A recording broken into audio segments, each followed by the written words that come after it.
Өглөөний мэнд яг одоо Японд 530 болсон байна. Өнөөдөр ярих сэдэв бол та өөрийгөө хэр их мэддэг вэ?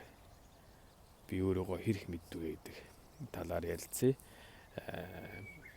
Эргүүлээд ингээд одоо амьдралаа ингээд өчтөрөө ингээд санаад ингээд ойлгоод ухамсарлаад явход бол миний туулах ёстой байсан амьдрал, миний харах ёстой, үзэх ёстой байсан амьдрал, миний бодох ёстой, анхаарах ёстой байсан амьдралууд ингээд байгаа боловч бид өөртөө анзаарахгүй өөрийн дотор байгаа тэр хүнийг анзаарахгүй ингээд явсаар хагаад амьдралын одоо олон уул даваа довоодыг одоо туулж явсаар хагаад өөрийгөө одоо завгүй гэх эсвэл одоо өөрийгөө тийм болоогүй цаг нэрээгүй гэж юм уу өөртөө худлаа хэлж явсаар хагаад өөрийгөө анзаарахгүй явсаар хагаад ингээд залуу насыг дуусгах тийм аюулд ордог юм байна. Тэгээд өөртөөгөө нэг сайн ярилцаад би өөрөө ямар хүн билээ. Тэгээ би юунд анхаарах ёстой.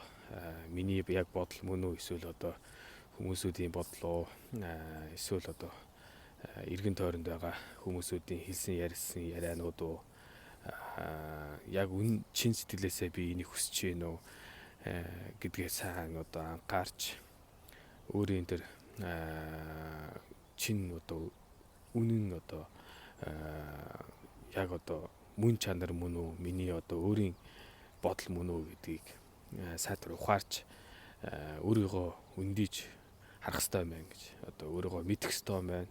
Би ямар үед ууралж байна. Би ямар үед инээж байна.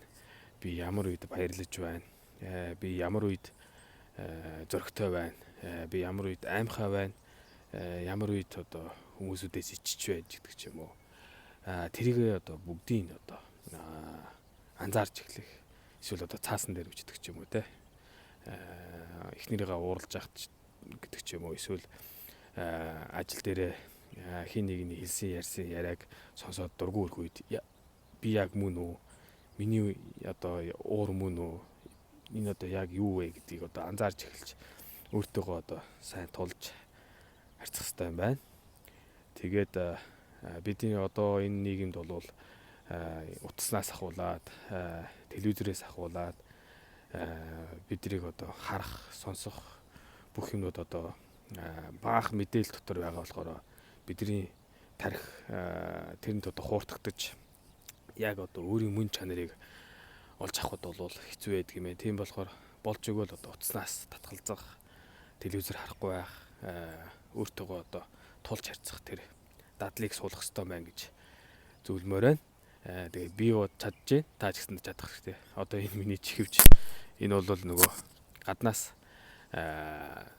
хүмүүсүүдийн ярьсан яриаг одоо би өглөө явахдаа өглөө одоо гадагшаа гарахдаа сонсох одоо сонирхолгүй болоод гадагшаа одоо хүмүүсүүдийн яриаг сонсохоос илүүтэй дотгошоогоо өөртөөгөө харьцаж өөрийгөө юу боддгийг одоо сонсохын тулд нэг юм чихвчтэй болсон. Тэгээ энийг чихвчээ зүгээд дотор одоо хүнээ сонсож дотор маань юу болдг юм байна. Ямар өөрийн одоо сэтгэл одоо ямар одоо үйлдэлүүд хийдэг юм бэ гэдгийг анзаарч эхэлж байна. Одоо өөртөөгөө сайн одоо тулж харьцаж байна гэсэн үг. Тэгээ ингээд өөртөөгөө тулж харьцаж үзцгээе. Өөрийгөө дотор гаднаасаа гадна байгаа хүмүүсүүдээс аз жаргалыг хайх биш. Дотороо байгаа дуу хоолойг ялгаж салгаж энэ яг миний дуу хоолой мөн үү биш үү гэдгийг анзаарч амьдралаа дээшлүүлцгээе. За би чадж байна. Та ч гэсэн чадна. Амжилт хүсье.